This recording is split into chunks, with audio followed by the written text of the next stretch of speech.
I'm just picturing my friend Joe Mager, who is deep in his heart a value investor. He is indeed.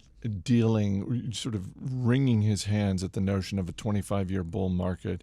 And not that he's looking for an economic crash in his adopted country, but it's got to be tough for investors in Australia to find values, or certainly tougher than it used to be.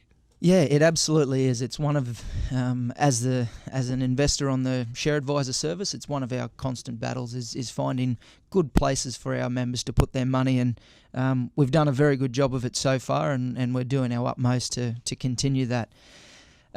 Before we get into that, there's some stuff about the Australian market that's quite unique and worth highlighting at this point. We've got an extremely concentrated market, and it's hard to fathom how concentrated that is until we put some numbers around it. So our 3 largest companies make up 20% of the market. Our 6 largest companies make up a third of the market, and our top 14 companies, so that's just 14 companies, makes up half of the market. There's 4 dominant banks there, a couple of miners, a telco, a couple of retailers. It's a very, very concentrated market. Our investing philosophy hasn't seen us invest in any of those businesses. In fact, 2 of those 14 companies are on one of the 5 services we run in Australia. So it's not a place that we go hunting, is what I'm trying to say. And when we're looking for investments, we're searching there's a large number of names outside of that, but it's a much smaller pool of capital. So it's an interesting challenge to have. All of our services have done well there.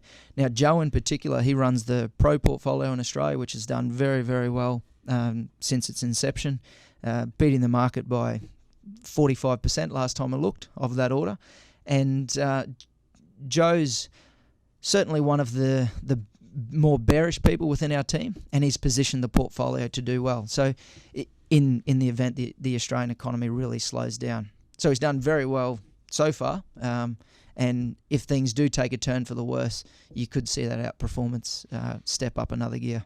I'm just thinking about the notion that 4 of the 14 companies making up more than half of the market are banks. Yes. And I'm sure I'm not the only person. I'm sure there's at least a couple of listeners who are thinking what I'm thinking, which is, if that were the case here in America with, not that all banks are bad, because they're not, but that would make me additionally nervous. How are banks regarded by the average investor in Australia? Are they more akin to the way a lot of investors in America look at the banks here in the U.S., or is it more like a Jim Gillies looks at the banks in Canada lovingly and thinks, well, they're very transparent, whereas here in America there's a fair, it's hard to tell, or certainly harder to tell, how a Goldman Sachs or a Citigroup is making money as opposed to just sort of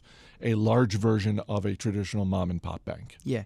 So I should be clear, the 4 large banks are commercial banks. They don't have investment banking arms to them, certainly nothing material. So they don't have that Goldman Sachs, JP Morgan type flavour to them. How are they thought of in Australia? They've been fantastic wealth creators for a very long time. So we've had a huge boom in underlying debt across the economy, and for the people that have owned the banks during that time, they've done extremely well. And a lot of our retiring population, so the baby boomers coming through, a lot of their wealth is tied up in the banks, and they basically love those companies for the wealth that they've created for them. It has been fantastic. But this next stage is interesting, where the Australian consumer's sitting at about 100, so highest consumer debt levels in the world, about 160% of disposable income is held in debt, and the banks are a big part of that. They've been offering us credit cards and all sorts of things, trying to get their hands in our pockets and let us bring forward some of those purchases that we'd like as much as they can. And then on top of that, the big run up in property prices that we've had for the last 2.5 decades.